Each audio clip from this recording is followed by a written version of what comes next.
Welcome to Creat Training Business Academy. The objective of this presentation is to discuss how to establish a realistic financial and marketing plan. The information discussed in this presentation can be found in the most recent book, The MBA of Medical Aesthetic Marketing. These books can be found on Apple Books and on Kindle. I do understand that some go through life with no passion or goal, but when you start a business, you need to know your goal or objective. If you do not know how to do this, then in this presentation, you will learn how to set goals. Committing to these goals is your responsibility, and this is where many fail, but let's begin. Objectives set out what the practice wants to achieve for a period of time. The objective has to be time-bound. In a business, there are two types of objective: the practice objective and the functional objectives. A simplified example of this is, a family plans to visit Disneyland in 6 months. In order to achieve this objective, mom and dad may have to work more hours and save the funds, and the kids may have to compromise on expenses for the time period to achieve the goal. The practice goal is going to Disney, and the functional goal is what each member of the family has to do to achieve the goal. So a practice goal will be something like this: we will increase revenue by £100,000 for 2022. The functional goal is each division of the business has to contribute towards the primary goal. The functional components of a practice are the following: administration, HR, marketing, and the different business units. Any increase in income will be directly associated with the different functional units. This is why a business owner has to have an eye on the performance of all the functional units. Sometimes the business units are performing well, but HR and administration can contribute to shortfalls by being weak at their jobs. It is important to evaluate all the functional units to ensure they are at peak performance. In this example, the practice goal is to increase revenue by £100,000 and to increase customer retention for all units by 20%. The increase in income is a quantitative objective, since you can measure it month by month. If you know your business, you will know if your sales are seasonal, so you will account for this. The increase in customer retention is a qualitative objective, since you cannot add a value to this objective. The cost of attracting a new customer is 3 to 4 times greater than what it costs to keep a customer, so there is a value to this objective, and a clinic will not survive if it depends on new customers to meet its objectives. An owner cannot leave this responsibility to a practice manager or receptionist. You need a business manager or do it yourself. The financial objectives have to be SMART, which means it has to be specific, measurable, achievable, meaning it should be realistic. It has to be relevant, which means it has to be relevant to the people involved, and time-bound. You have to give yourself a time in the future to achieve the objectives. If you do not achieve the goals, then something is off, or get someone who can analyze the business to identify weaknesses. This slide shows a financial plan for 1 year. The services provided are listed on the far left. The clinic provides 9 services, with skin analysis offered as free. So 8 paying services. Note that the weekly, bi-weekly and monthly forecast is stated. Note that direct expenses are also listed. Therefore, this practice is estimating what gross profit it plans to achieve at the end of the year. If the fixed cost is low, as I have mentioned in earlier presentations, then the gross profit is a realistic view of what the owner will earn at the end of the year. This is a simple forecast, and the net profit is approximately £74,000. Notice that in year 2 forecast the net increases by 60%, and this is due to repeat customers. On the next slide, I will show you the amount of work you need to do to get to year 1 and year 2 results. If you recall, the last slide projected treating only 12 individuals weekly to generate a gross profit of £74,000 annually. Therefore, the amount of work to provide the 12 treatments and also provide free consultation is projected on this slide. If you market well, this is realistic and can be done on a weekend. In future presentations, I will teach you on how to set your plan and work it so that you can see this type of results. The skill you gain from being precise will assist you in every aspect of your life. So far, I have shown you how to set quantitative objectives.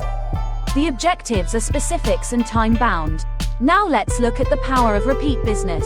The slide in front of you shows a new clinic with a monthly objective of only 5 clients. So 60 new customers annually, and each new customer will take at least 1 hour to process, which includes a consultation. So this individual earned a gross of £16,500 for 60 hours of work, but the 30 repeat customers from January to June contributed £8,250 to the annual revenue, and these 30 repeat customers took only 10 hours to treat. Efficiency on repeat customers increases threefold. This is the importance of repeat customers. They are valuable. Year 2 projection for just one business unit shows this results. It is rare you will achieve 100% repeat, but let's assume this is the case. You are great, and you should aim to be, since it is worth money to you. Year 2 you treated 60 new patients, and this took you 60 hours to complete, but the repeat customers from year 1 is 120 repeat treatments, estimating that each client will return twice. Also, the 30 repeat clients from year 2 will return, so in year 2 this person will treat 60 new clients, which took 60 hours, and the 150 repeat clients will only take 50 hours to complete, since your efficiency is just superior with a repeat client. Many clinics have failed due to ignorance of this fact. Treat your customers well and produce stellar outcomes. This slide is the financial forecast presented in previous slides. As you are trading, it is important to evaluate your actual success to the plan. It is best to do so monthly so you can identify weaknesses and improve throughout the year. Do not wait at the end of the year to review your performance with your accountant. Your accountant is not the business manager. You are. You do not need to wait until the end of the year to find out you did not achieve your goals. Plot your success to the plan and adjust your activities to meet the objectives. I will recap on what we have discussed so far. I have demonstrated how to develop a financial plan, how to set objectives, and I hope that I have demonstrated the importance of repeat customers. The next half of this presentation will focus on how to develop a marketing forecast. The marketing tactics will generate the financial numbers I projected in the financial forecast. Customer retention is part of the marketing initiative. It is counterproductive to spend resources and time to get a customer and then lose the customer. Medicine does not focus on this, but as a business owner, you have to. Before World War II, marketing did not exist, since the economy was not a sales economy. We did not have an abundance of unnecessary goods to sell. Today we do, and so the onset of marketing. Many think that marketing is advertising, but it is not. Marketing is a specialist initiative and require a lot of talent to be good at it.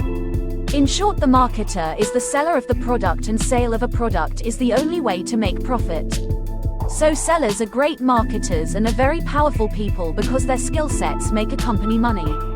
This is something everyone in a firm needs to recognize. Steve Jobs was a visionary, but he was also a great salesperson, and this is what made him popular.